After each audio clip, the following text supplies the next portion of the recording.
Yo, salam alaikum tout le monde, salam alaikum wa Sénégal.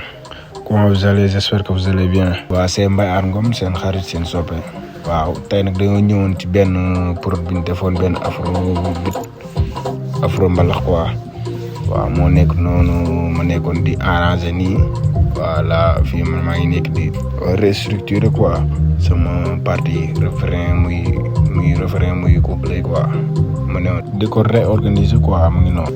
Voilà mu ngi noonu daal nañ ko déglu ñu xool après ngeen jox ma suggestion yi waaw bu leen fàtte nag boo ne tey partager tamit waaw jàpp si compte bi ku soxla kii bi ku soxla instrument bi après mën nga ma contacter. sama numéro bi ngi si description vidéo bi incha allah waaw ca gars yi yaa ngi jëf beneen yoon.